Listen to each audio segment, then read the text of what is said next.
철없는 부모님들이 어린아이에게 이런 질문을 많이 합니다. 어른들이 그렇게 하죠. 어린아이를 품에 안고 또 쳐다보면서 엄마가 좋아, 아빠가 좋아, 이렇게 잘 물어봅니다. 저도 그 손녀딸에게 한번 물어본 적이 있습니다. 수아야, 엄마가 좋아, 아빠가 좋아? 하고 물어본 적이 있습니다. 그랬더니 얘가 눈치를 살폈습니다. 좌우를 싹 보더니 엄마 아빠가 멀리 있으니까 나한테 할아버지가 좋아, 그렇게 얘기를 했습니다. 오늘 본문에 예수님께서 제자 중에 수제자인 시몬 베드로에게, 베드로야, 네 옆에 있는 사람들이 더 좋으냐, 내가 좋으냐, 네 옆에 있는 사람들을 더 사랑하느냐, 나를 더 사랑하느냐 하고 이렇게 물어봤습니다. 오늘 이 말씀의 내용은 요한복음의 결론과 같은 말씀, 요한복음 맨 마지막 장에 나오는 말씀입니다. 그리고 예수님께서 승천하기 바로 직전에 마지막에 또 이렇게 하신 말씀 중에 하나입니다. 그렇기 때문에 의미가 아주 큽니다. 우리에게 주는 교훈이 아주 중요한 교훈이 세 가지가 있어서 오늘 저는 이 세 가지의 교훈을 여러분들에게 말씀을 드리려고 합니다. 첫 번째는 실패한 제자들에게 우리 예수님이 찾아오셨다 이겁니다. 다른 말로 표현하면 예수님을 향해서 배신한 이 제자들에게 주님이 찾아오셨다 이겁니다. 제자들이 평소에 주님과 함께 3년 동안 다녔을 때는 주님이 놀라웠습니다. 놀라운 기적을 행했어요. 죽은 자를 살리지 않나, 모든 난치병을 예수님이 치료하면은, 기도해 주면은 다 나았습니다. 깜짝 놀랐습니다.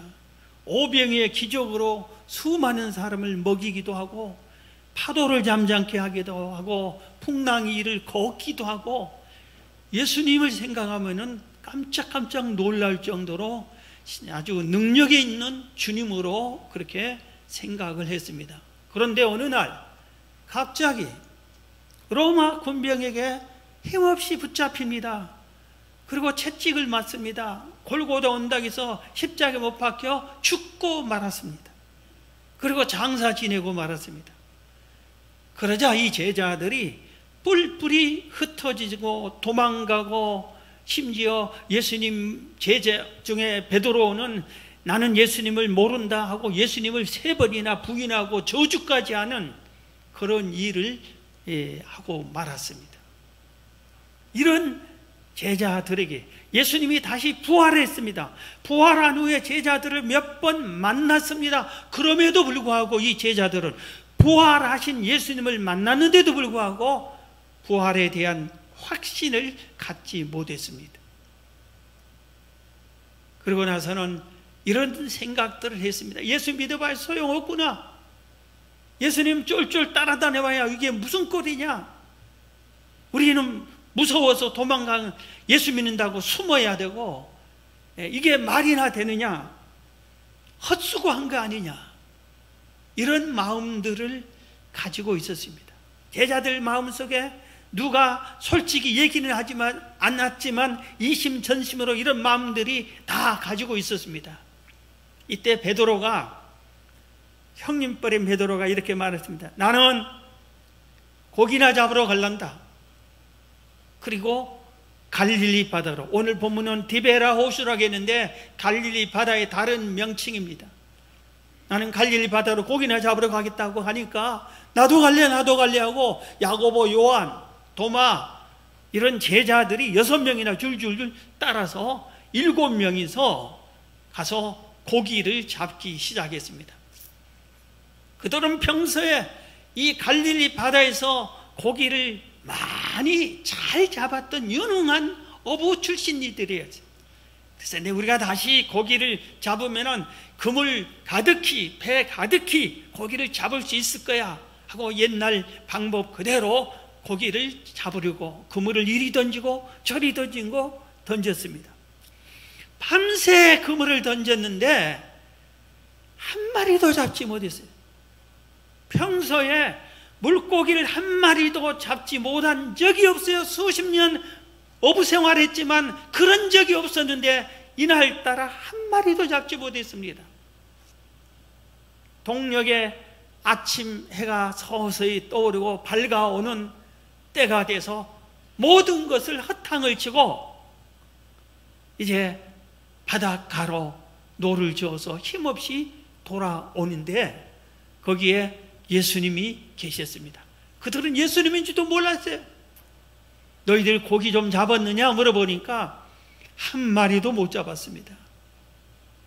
그때 예수님께서 그래? 그러면 다시 바다 깊은 데 가서 그물을 배 오른편에 던져봐라. 그러면 고기가 잡힐 것이다. 그렇게 말씀하셨습니다.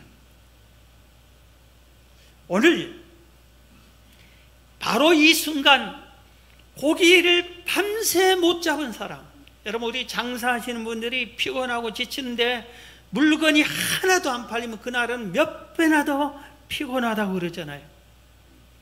밤새 고기를 잡았는데 한 마리도 못 잡서 몸도 지치고 마음도 지치고 실패한 이 제자들에게 부활하신 예수님께서 나타나신 것입니다.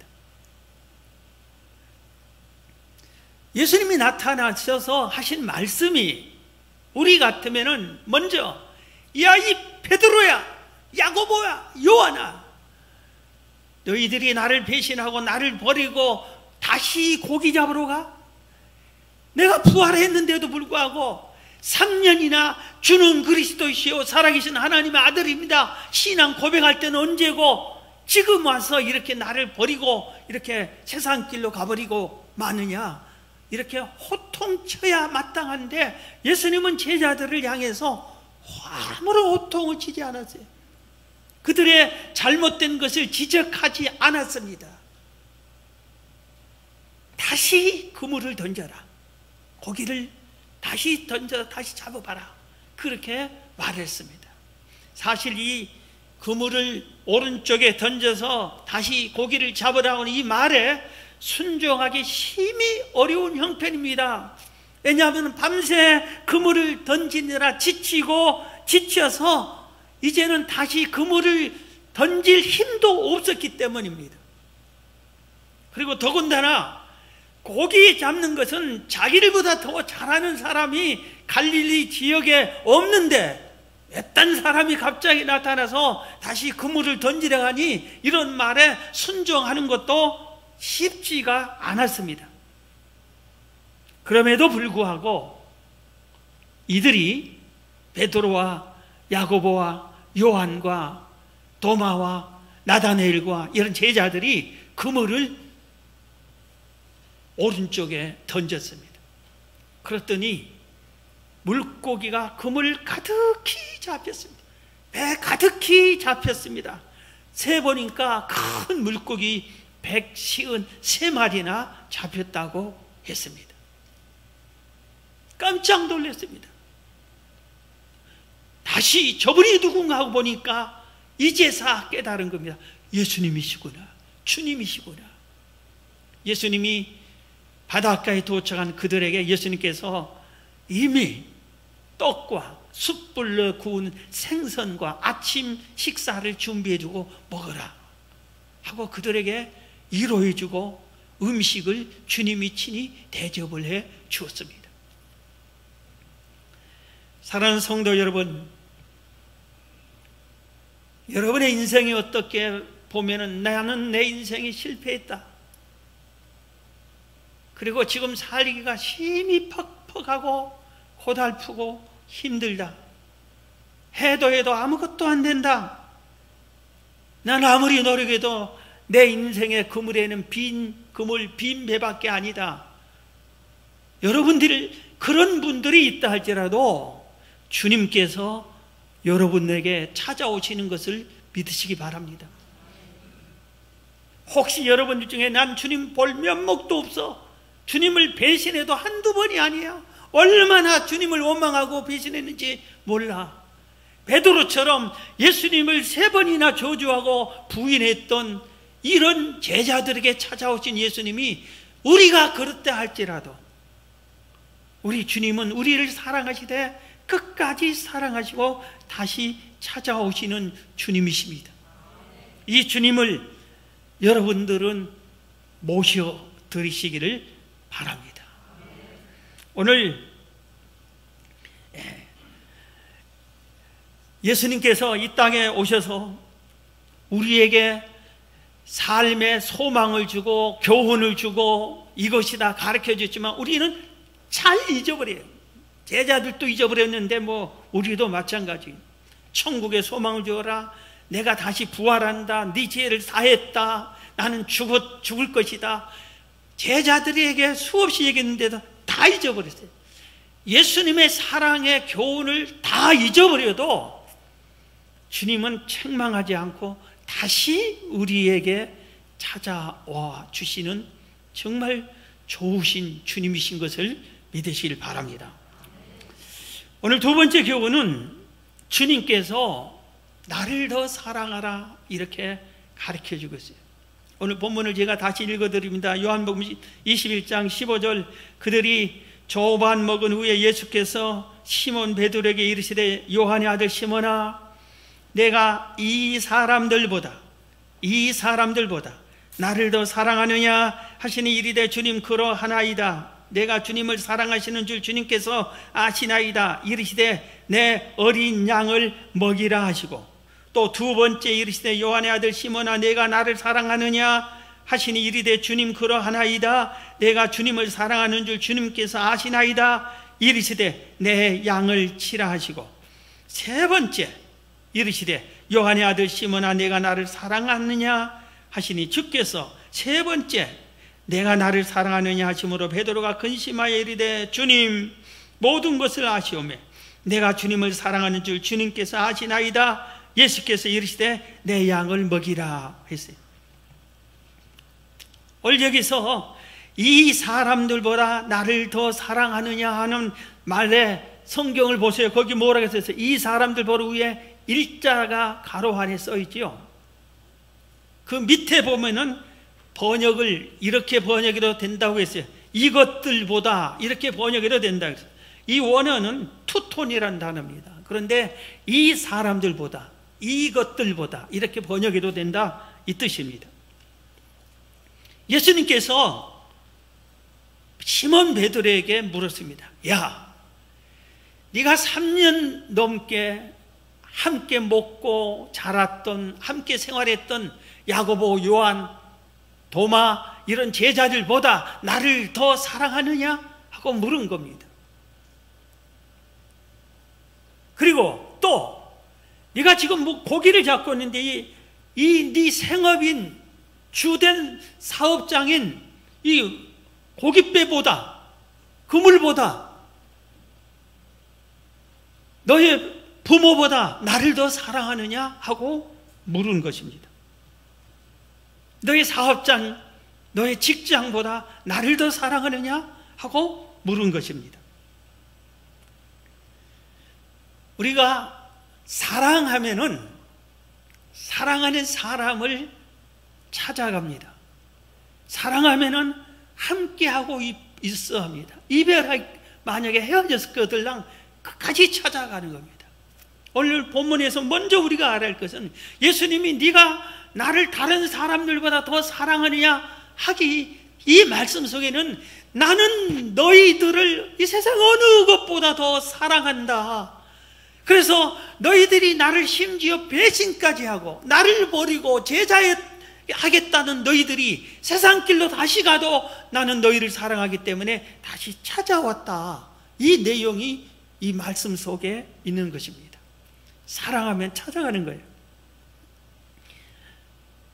오래전에 영국의 청년 길버트 베켓이라고 하는 이 청년이 있었습니다. 그런데 그 시대에는 아랍 제국과 유럽 제국과의 항상 마찰이 있었어요. 아랍 제국은 이슬람, 유럽 제국은 기독교 국가, 서로 이렇게 다툼이 있었습니다. 그런데 이 아랍 제국에 사라센 왕국에 이 나라가 이 길버트란 청년을 붙잡았습니다. 그래서 임금님이 자기 노예로 부려먹었습니다. 그런데 문제가 발생했어요. 이 길버트 청년을 임금님의 딸 공주가 사랑한 겁니다. 그래서 두 사람이 사랑이 보통 사랑이 아니에요. 왕이 볼 때 이렇게 놔뒀다가는 안 되겠어요. 촉국에 이 청년하고 내 딸이 결혼을 사랑하다니. 그래서 부랴부랴 이 길버트를 영국 자기 나라로 쫓아버렸습니다. 그때부터 이 공주가 아프기 시작했어요. 우리가 잘 알죠. 이 병은 상사병이잖아요. 상사병 앓으면은 치료가 안 돼요. 온갖 치료 방법을 다 했는데도 고쳐지지가 않아요. 나중에는 이 공주가 결단을 합니다. 나를 이토록 사랑하는 아버지 어머니, 이 우리나라, 내가 이걸 버리고라도 내가 사랑하는 내 남군을 만나러 가야 되겠다 하고 이 아랍 제국에서 아버지에게 편지를 남겨놓고 남군을 찾아서 영국으로 갑니다. 그런데 문제가 발생했어요. 이 공주는 아랍 사람이요, 중동 지역 사람이요, 영국, 유럽을 지나 이 섬나라까지 어떻게 가겠어요? 국경을 몇 개나 넘어야 됩니까? 더군다나 영어를 한마디도 몰라. 딱 두 마디 알아. 남편과 얘기한 게 자기가 런던에서 왔다고. 런던, 그리고 남편 이름 길버트, 이 두 마디 외에는 아무것도 몰라. 그럼에도 불구하고 영국으로 아버지를 버리고 조국을 버리고 찾아간 겁니다. 왜 그랬어요? 사랑하니까. 사랑을 찾아서 가는 거예요. 여러 가지 어려움을 겪어서 영국에 도착했습니다. 그러고 나서 길버트하고 길버트를 찾는다고 길버트 아는 말이 길버트밖에 모르니까 이렇게 찾아 헤맸어요. 런던 시민들이 저 여자 미친 여자 아니냐고 미친 여자 취급을 했습니다. 그런데도 계속 길버트를 찾아 나섰는데 어느 날 길버트는 그동안에 성공해서 가지고 하인을 두고 있었는데 이 하인이 자기 주인의 이름을 부르는 여인을 만났어요. 그래서 이 하인은 주인으로부터 아랍에서 노예로 자기가 살았고 거기 공주와 사랑했다는 그 얘기를 들은 적이 있어요. 그래서 분명히 이 여인이 우리 주인님을 사랑했던 여인이 맞다. 이 공주를 데리고 주인에게 갔습니다. 길버트에게 갔습니다. 길버트와 이 두 사람이 다시 만나고 사랑하고 결혼을 했습니다. 여기서 낳은 자식이 영국 교회사에 아주 유명한 자녀를 낳았어요. 토마스 베켓이라고. 이 사람은 나중에 칸타베리의 대주교까지 합니다. 이 칸타베리 대주교가 무슨 자리냐면은 영국의 왕이 결혼할 때, 공주가 결혼할 때 주례를 맡은 그 종교 최고 지도자입니다. 그 역할을 하고 나중에는 복음을 위해서 순교까지 당한 아주 귀한 아들을 낳았습니다. 제가 신대원을 다닐 때 동창 중에 나이 많은 친구가 있었어요. 저보다 한 10살 정도 나이가 많으세요. 최완종 목사님이시라고 대치동에서 교회를 목회를 했습니다. 그런데 어느 날 자기가 왜 목사가 됐는지를 얘기를 해줬어요. 자기는 젊었을 때 어떻게 하다가 몸 건강을 잃었어요. 그래서 간이 망가지고 몸이 이래서 죽기 직전인데 우리나라에서 치료가 그 당시에 방법이 없었어요. 그런데 곰 쓸개를 먹으면 낫는다는 말을 들었어요. 그런데 그때 중국과 우리나라가 수교가 안 됐어요. 거기를 중국을 중공이라고 부를 때 우리나라가 정식으로 중국을 들어갈 수가 없어요. 거기서 올 수도 없고.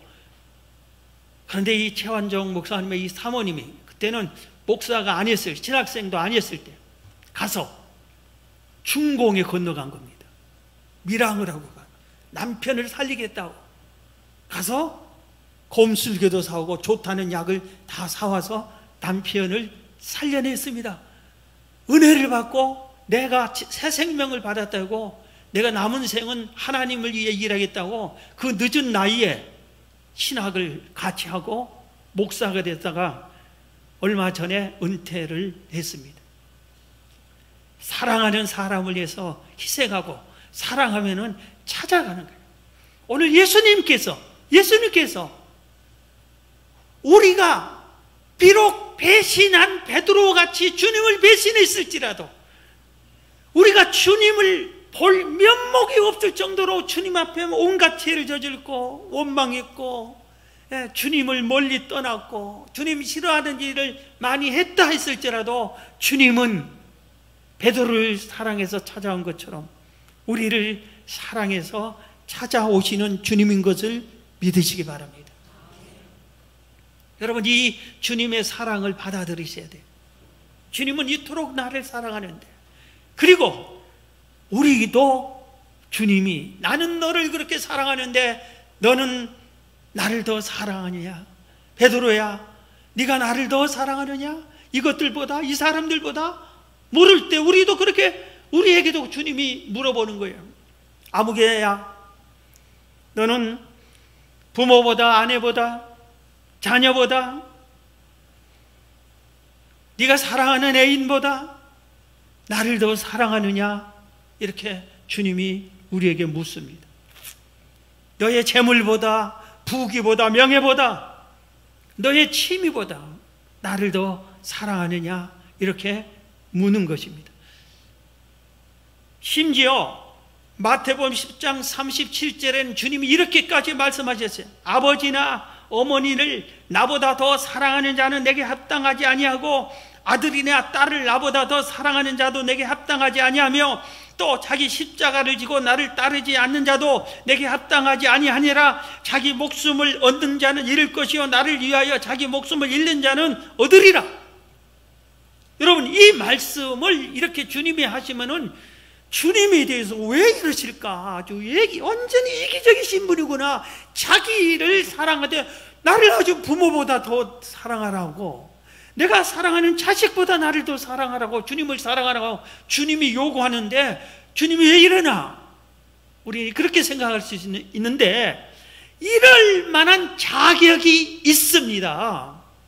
주님께서는 우리를, 지옥 갈 우리를 살리기 위해서 나 대신 죽어주셨기 때문이다. 주의 생명을 나에게 바쳤기 때문에 그런 겁니다. 우리는 주를 위해서 죽어주지 못했지만 주님은 우리를 위해서 대신 죽어주셨기 때문에 큰 소리 친 겁니다. 나를 더 사랑해야 된다, 큰 소리 칠 자격이 있는 것입니다. 여러분, 이 세상의 모든 것보다, 모든 사람들보다 여러분들도 주님을 더 사랑합니다. 베드로가 대답한 것처럼 여러분들도 그렇게 고백하시기를 주의 이름으로 축원합니다. 주님을 더 사랑하는 사람은 주의 말씀에 순종합니다. 그리고 주님을 모시고 주님과 동행합니다. 그리고 어떻게 하면 우리 주님을 기쁘시게 할까? 그렇게 주님을 기쁘게 하는 삶을 삽니다. 그리고 많은 사람들에게 내가 주님을 사랑하노라고, 주님이 당신도 사랑한다고 주님의 복음을 증거하면 증인의 삶을 사는 것입니다. 주님 제일주의로 사는 거예요. 주님께 헌신하고 천국 소망을 갖고 살게 됩니다. 여러분 모두가, 여러분 전체가 바로 이 주님을 이 세상의 모든 것보다 가장 사랑하는 이런 사람이 다 되시기를 다시 한번 주의 이름으로 축원합니다. 마지막 세 번째, 오늘 본문이 주는 교훈이 있습니다. 이것은 사명을 다시 일깨워 줬습니다. 오늘 본문에서 예수님이 시몬 베드로에게 나를 더 사랑하느냐 하고 물을 때 더 사랑합니다 대답할 때마다 사명을 잊게 해주십니다. 내 어린 양을 먹여라, 내 양을 쳐라, 내 양을 먹이라 했습니다. 내 어린 양을 먹여라, 양을 쳐라, 이 세 마디 말이 다 양양 이렇게 했는데 사실은 이 말의 뜻에는 어린 양들도, 새끼 양들도 네가 잘 양육해라. 그 다음에 청소년들 양들도, 이 청소년 때는 얼마나 반항심이 많고 옆으로 도망 잘 갑니까? 그들도 잘 양육하고 잘 먹고 잘 키워라. 그 다음에 완전히 성인이 된 양들도 잘 먹이고 잘 키워라. 이런 내용입니다. 예수님께서 맨 처음 베드로를 부를 때 즉시 사명을 줬어요. 마태복음 4장 19절에 나를 따라오라, 내가 너희를 사람 낚는 어부가 되게 하리라. 베드로에게 나를 따라오너라, 사람 낚는 어부가 되라. 세상에 물고기 잡는 어부가 아니라 지옥 갈 사람을 낚는, 지옥 갈 사람을 건지는 그런 어부가 되라. 네 사명은 지옥 갈 사람을 건져내는, 복음을 전하는 사람이다. 이렇게 사명을 주었습니다.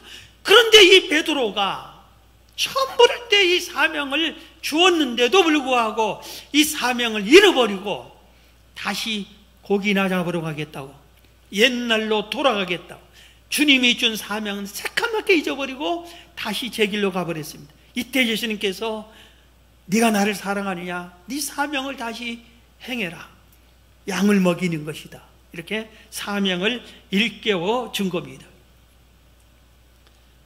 사랑하는 성도 여러분, 여러분의 사명이 무엇입니까? 여러분의 인생의 목적이 무엇입니까? 주님께서, 하나님께서 여러분을 이 땅에 보내실 때 아무런 사명도 인생의 목적도 없이 그냥 보낸 거로 생각되십니까? 아무렇게나 우리가 그냥 태어난 것입니까? 그렇지 않습니다. 우리의 생과 사, 태어난 것과 죽는 것은 하나님의 주관입니다. 하나님이 우리를 이 땅에 보내셨어요. 그리고 우리에게 사명을 주셔서 보낸 겁니다. 한 사람도 사명이 없는 자는 없어요. 그래서 성경은 우리에게, 특히 이 복음서에서는 사명을 계속 깨우쳐 주고 있습니다. 복음서 맨 마지막 장마다 사명을 일깨워주는 말씀. 우리 모두에게는 생명을 살리는, 죽은 영혼을 살리는 이 일이 사명이라고 가르쳐주고 있습니다. 직장이 달라도, 사업장이 달라도, 이 세상에 먹고 사는 방법이 다양해도 그것은 이 세상의 삶의 방법이고, 본연의 사명은 그 직장에서 죽은 영혼을 살리고, 사업장에서 지옥 갈 사람을 살리고, 이게 우리의 사명이라고 성경은 가르쳐줍니다. 마태복음 가장 마지막 장 28장이잖아요. 마지막 장 마지막 절 부근에 19절에서 20절에 이렇게 말씀했어요. 그러므로 너희는 가서 모든 민족을 제자로 삼아 아버지와 아들과 성령의 이름으로 세례를 베풀고 내가 너희에게 분부한 모든 것을 가르쳐 지키게 하라. 볼지어다 내가 세상 끝날까지 너희와 항상 함께 있으리라 하시니라. 복음 전하는 모든 민족에게 가서 예수님의 제자를 만들어라 이겁니다. 그래서 우리들이 모든 민족에 가는 거고, 우리가 직접 못 갈 때 선교사를 파송해서 그 민족으로 가게 하는 것입니다. 마가복음에서도 맨 마지막 장 16장이에요. 마가복음 16장 15절에도 또 이르시되 너희는 온 천하에 다니며 만민에게 복음을 전파하라. 이게 우리의 사명입니다. 누가복음에서도 맨 마지막 장 24장 48절 너희는 이 모든 일의 증인이다. 예수님이 십자가의 대속에 돌아가셨습니다. 예수님이 부활했습니다. 예수님이 하나님의 아들이십니다. 이렇게 증인이 되라 이겁니다. 이게 복음을 전하라 이 말입니다. 오늘 본문도 요한복음 맨 마지막 장에 오늘 본문도 시몬 베드로에게만 너는 사람 낚는 어부가 되는 것이 네 사명이라고 일깨워주는 게 아니라 바로 우리에게 우리의 사명을 일깨워주는 것입니다. 예수님이 승천하면서 하시는 사도행전 1장 8절 말씀, 오직 성령이 너희에게 임하시면 너희가 권능을 받고 예루살렘과 온 유대와 사마리아 땅끝까지 이르러 내 증인이 되리라. 성경은 우리에게 너희들의 사명은 증인의 삶이다. 예수님을 증거하는 증인의 삶이다. 만민에게 복음을 전하는 사명이다 하고 성경은 수시로 우리에게 사명을 일깨워 줍니다. 여러분, 이 사명 잊어버리면 안 됩니다. 마음의 세계에 내가 이 땅에서 해야 할 일이 뭐지? 증인의 삶이다. 증인이 되는 것이다. 만민에게 복음을 전하는 것이다. 이게 우리의 고유한, 모두에게 똑같이 준 사명입니다. 1920년대에 미국에서 실제 일어난, 법정에서 실제 일어난 사건입니다. 어느 친구들이, 젊은 청년들이 바닷가에 놀러 갔습니다. 그런데 그 중에 한 친구가 혼자서 바닷가 가까이 부둣가를 걷고 싶어서 걷다가 밧줄에 넘어져서 차가운 강물에 빠졌습니다. 그런데 그 친구는 수영을 못해. 그래서 아우성치고 살려주세요, 살려주세요 이렇게 하는데 아무도 살려주지 않았어요. 그래서 그 물에 빠져서 죽었습니다. 친구들이 나중에 알고 뛰어와서 건져내서 아무리 병원에 가서 해봐도 살리지 못하고 죽고 말았어요. 그런데 법정에서 무슨 일이 있었냐면은 바로 사람이 빠진 그 바로 옆에 한 건강한 남자가 있었어요. 이 사람은 수영도 아주 잘하는 사람이에요. 건강한 사람이에요. 그런데 이 사람은 거기서 낚시를 하면서 바닷가에서 즐기면서 바로 옆에서 5m 사이에 살려주세요, 살려주세요 죽어가는데도 이 사람을 손을 내밀어 건져주지 않았어요. 그래서 유가족이 너무 억울하고 분통해서 법정에 고소했습니다. 이 사람 벌 좀 주세요. 이럴 수 있습니다. 인간이 아닙니다 하고 법에 고소했습니다. 법에서 뭐라고 판결했겠습니까? 여러분 생각에 어떻게 할게? 당장 감옥에 가서 정신 좀 차리라고 해야 될 거 아니에요? 그런데 무죄 석방했습니다. 왜냐하면 사람이 물에 빠졌는데 건지지 않으면 감옥에 간다, 이런 법 조항이 없기 때문에 무죄 판결했어요. 자, 그런데 성경은 어떻게 말합니까? 성경은 옆에 있는 사람이 물에 빠져 죽었는데 건지지 않으면 성경은 뭐라고 합니까? 너도 같이 죽일 것이다. 이렇게 무섭게 성경은 엄히 말하고 있습니다. 성경 에스겔서 33장 8절에 이런 말씀이 있습니다. 가령 내가 악인에게 이르기를 악인아 너는 반드시 죽으리라 하였다 하자 내가 그 악인에게 말로 경고하여 그의 길에서 떠나게 하지 아니하면, 악인을 악인의 길에서 떠나게 하지 아니하면 그 악인은 자기 죄악으로 말미암아 죽으려니와 내가 그의 피를 너의 손에서 찾으리라. 이 말이 뭐냐면은, 쉽게 설명하면은 아주 악한 사람이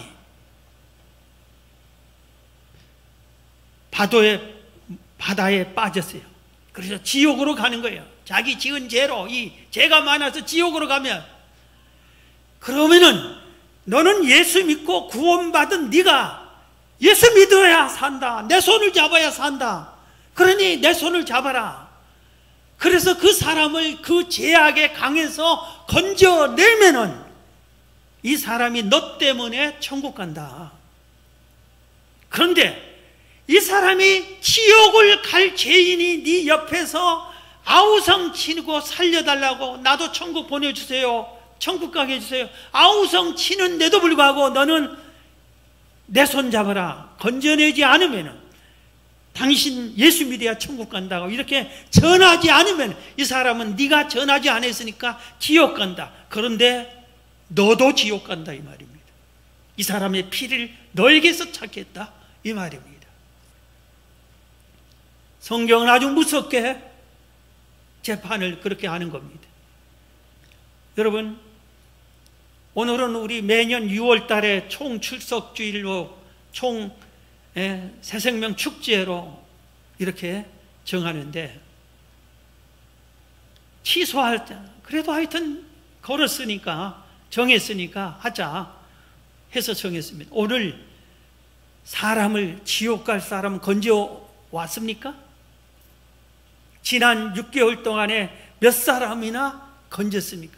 여러분 주변에 지옥 갈 강물에 빠진 사람이 한 명도 없습니까? 다 예수 믿습니까? 여러분 가정에 다 예수 믿습니까?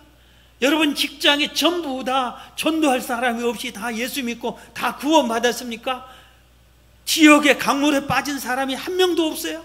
여러분 동네에, 여러분 모임에 한 명도 없습니까? 그러면 괜찮아. 내가 사는 동안 내 주변에 이런 사람이 아무나도 없으면 괜찮아. 그런데 믿지 않은 사람이 많이 있다. 그래도 건지지 않으면, 전하지 않으면 그 피를 우리에게서 찾는다고 성경은 경고를 하고 있습니다. 자, 말씀을 마칩니다. 사랑하는 성도 여러분, 여러분이 어떠하든지 주님은 여러분을 사랑하고 여러분을 찾아오십니다. 여러분 주님을 어느 것보다도 더 사랑하시기 바랍니다. 그리고 여러분의 사명은 뭐라고요? 죽은 사람 건지는 것이 여러분의 사명입니다. 이후라도 많은 영혼을 건지는 여러분이